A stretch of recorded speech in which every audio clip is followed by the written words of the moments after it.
All right, my AP Literature friends. So, welcome to another writing workshop. So, in this one, there's a little bit of a backstory and kind of a method to my madness and to my thinking, and a bit of an impetus to the creation of this brainchild. So, in terms of context, it's test prep season. So, we're about a few weeks away from taking the exam. And my students, and based on what I'm hearing in the Facebook groups and with a lot of the teachers that I train and work with, big struggle right now, kind of collectively, is getting students to crank a really good articulate grounding thesis for FRQ1 and FRQ2. So my understanding, and especially I'm seeing it with my students, is that students are having difficulty identifying what many of us call the universal theme. And I'll call it that for the sake of simplicity. So the universal theme. So they'll read a poem and its meaning is just eluding the student. Same with the shorter text, the prose passage. I call that authorial intent, like the construction of meaning and the authorial intent. So the other night, I'm kind of panicking. We're getting into exam season here, and I'm like, what can I do? What can I do? What can I do? What can I strategize? And I love these Oscar-nominated shorts. I watch them all the time. I'm obsessed with them. I love how poignant some of these are. So I decided to use these shorts kind of as we would a poem or a short prose passage. So for this particular piece, what my students did was watch Happiness by Steve Cutt. It's free on YouTube. It's there for you. It's brilliant, beautiful, beautiful animation. And without any discussion whatsoever, my students tried their hand at writing introductions modeled off of how my templates work for FRQ1 and FRQ2. So that's what I'm going to do in this writing workshop, is demonstrate for you how to basically train your kids to crank some really good introductions, making sure that they are totally situated in a good thesis, while basically just exercising the strings of my template. So I'll go through that process for you, and I'm making a few videos like this one. And basically what I did today is we did Steve Cutt's Happiness, and then we did another one, Careth Lemon's A Social Life, which I'll record later. So my guys practiced 2 introductions in a class period. It's pretty cool. So I'll dive right in. So one of the things that I really emphasize every writing workshop and every time I work with teachers is the essential question of my work. What if we taught composition like Bob Ross teaches painting? Remember, you're the expert writer in the classroom as the teacher. So paint with your students. So do this exercise with them and show them how to do it. So some of the examples that you're going to look at here are mine, and some are my students. Given that we're so close to the exam, I did not model for my students until after they wrote. They wrote, and then I showed them my models, because at this stage of the game, they don't need that kind of scaffold and guardrail. They can't take me to the exam center with them. So provide plenty of exemplars and models. Be a veritable Bob Ross of composition. So the immediate question is, how do I even construct these introductions for FRQ1 and FRQ2? And the simple answer is, and those of you that are familiar with my work, you know that since we're doing literary analysis, we are going to invert the thesis. So the declarative is what we use for rhetorical analysis, and it's a 50-50 split for synthesis, persuasion, and argument research. So for lit analysis, we're going to invert, and I'll unpack what I mean by those in just a second. So implicit in every prompt for FRQ1 and for FRQ2 are 2 questions. What is the authorial intent, and how does the author construct meaning? I hound my students on this, and I say, guys, listen, man, if you can answer these 2 questions and ascertain a real good accurate read of the text, you're out of the gates with blazing speed. If you can wield your words and be articulate in your writing. So these two questions really are crucial for literary analysis. What is the authorial intent, and how does the author construct meaning? So the declarative thesis, which again we're not going to use this go around, works like this. You begin with the thesis. I like to see context and background, tier 2 level vocabulary, sentence constructs, and it needs to be exactly 4 sentences long. So what we're going to be primarily concerned with, since we're doing literary analysis, is inverted thesis. And I'll unpack what I mean by all of these things. So when you end with your thesis, when you invert, so here's the kicker. The very first 3 sentences of the introduction are going to answer the question, what is the authorial intent?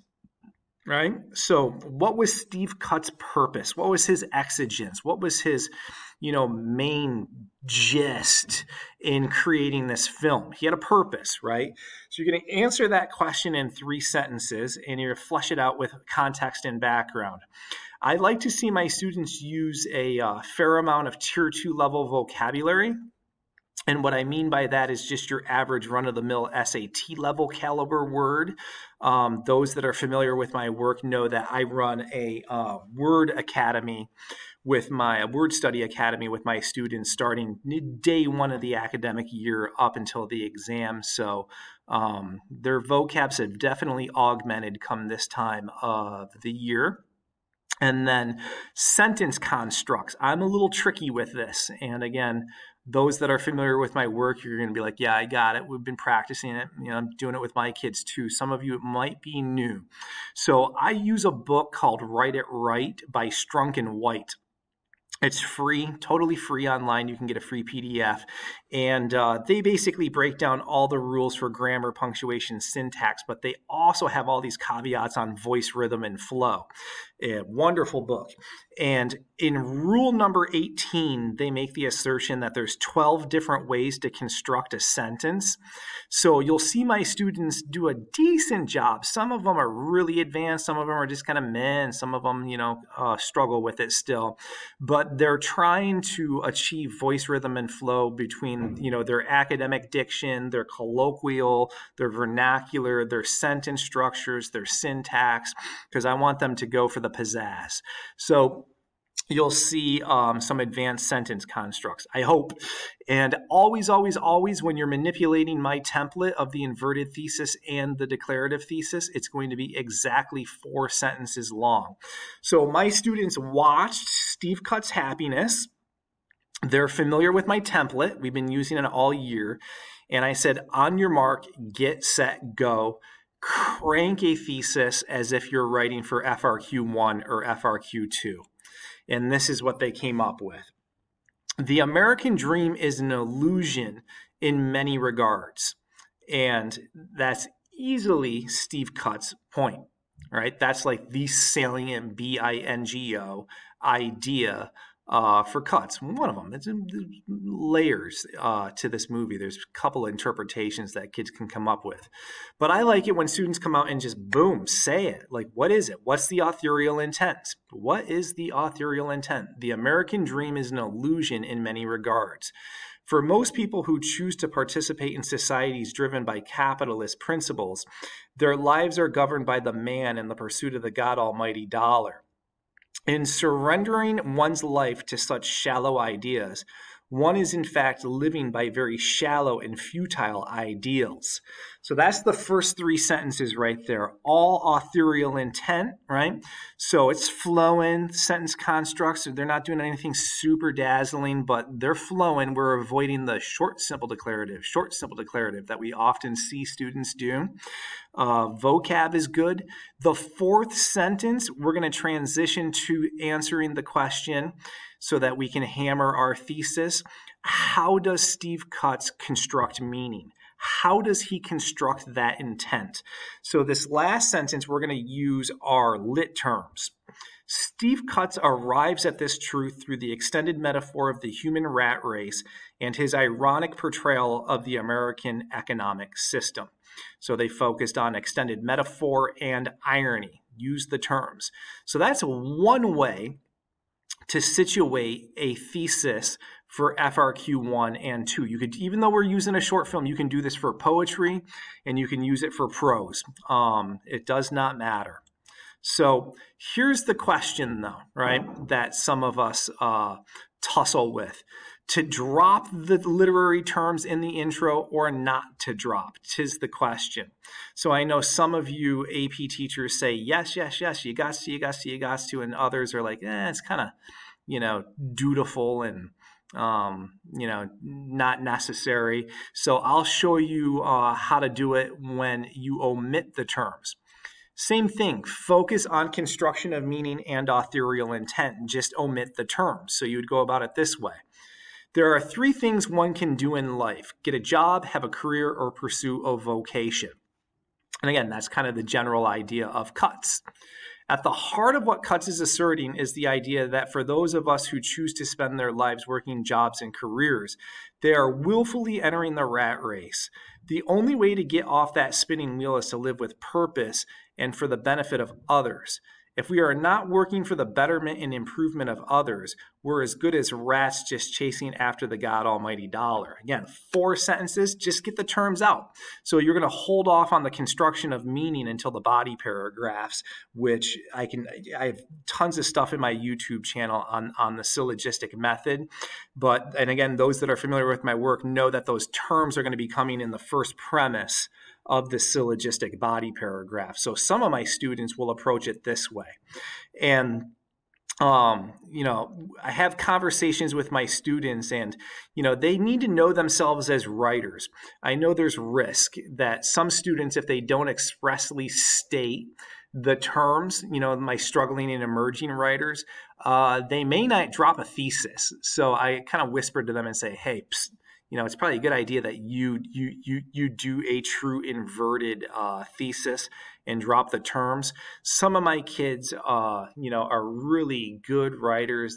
They write with great alacrity and clarity, and they can really hammer a thesis without being so explicit. So I tell my writers, know yourself, right? Know yourself. You know your worth. You know where you stand.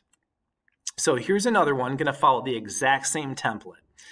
In its simplest expression, the ideas that govern capitalism are pretty bizarre and enslaving.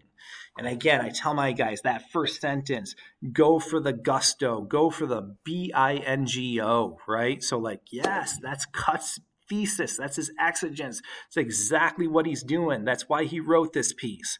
So say it as succinctly as possible. For most citizens, they worship the God Almighty dollar and are shackled to its allure and illusion. But the bottom line is this: money can't buy a life well lived or worth living. Steve Cutt arrives at this idea through, and again, we're getting to the construction of meaning, drop the literary terms, through the extended metaphor of the rat race and the intrinsic ironies of America's consumer culture. Always 4 sentences, sentence constructs, vocab, right? What is the authorial intent? First 3 sentences. How does the author construct meaning? 4th sentence. So this is what my students typically do. Here's another one. Money can't buy happiness. I love the simplicity of this. This kid didn't come up with a mind, blowing thesis statement about capitalism or Marxism or anything of that nature. And as your kids see the film, some of them will come up with some pretty astute observations and theses like that. This is just simple. But technically, in terms of the composition and the manipulation of the template, is beautiful. Despite the simple wisdom of that statement, most Americans live under the illusion and guise that they can purchase their own bliss and fulfillment. The entire system reinforces the idea, so much so that most go blind to the idea that human existence mirrors machinery. Steve Cutt illustrates these concepts through the extended metaphor of the rat race. So drop the term, last sentence, construction of meaning, authorial intent, 4 sentences every single time. So my kids just practice this. And, it's really cool if in test prep season in particular, just to watch a couple of films in class. They take about 7-10 minutes, and they can try their hand at introduction writing, a couple of times in one period. So it's quick, it's easy, and really solidifies for them how to, guarantee that they get themselves the thesis point coming out of the introductory paragraph. Here's one last one. And this one, if I recall, does not use the lit terms. So to have the lit terms or not to have the lit terms. So the College Board doesn't really give us much direction on that. So I know it's something we debate in the Facebook groups often. America is known as the land of the free. However, for most Americans, the only freedom they experience consists of cubicles, paperwork, and the endless repetition of a monotonous lifestyle. Instead of reliving Groundhog's Day, people should instead choose to pursue their passions. This is the only true way of achieving an ever-elusive, joyful lifestyle. By doing so, society will progress away from the rat race of Steve Cutt's film Happiness and more towards a world free from the dreary burdens of the American dream. So, again, always 4 sentences. Focus on that voice, rhythm, flow, vocab, sentence constructs, construction of meaning, and authorial intent. That's how my students navigate their way around my template. So I hope you can use that. I know that I came to this idea, this lesson, a little late in the academic year, and it's something that definitely will incorporate next year earlier in the academic year to teach this concept of the universal theme. So just as a quick wrap up, know that I got many irons in the fire if you want to work together or learn more about my projects. I have a webpage, teachinghowtowrite.com, where you can learn about my Teach It Right 5-week mastermind, my self-paced course. I'm doing monthly webinars with Perfection Learning and doing some professional development with the National Writing Project. And some of you may have heard that Tim Freitas, Brandon Abden, and I will be in Anaheim in the fall presenting all of us together at the National Council of Teachers of English Conference. So busy, but loving life. If you want these templates that I just showed you, you can email me at teachingwritingcoach@gmail.com, and I'll be more than happy to send that off to you. So take care, be well, happy prepping.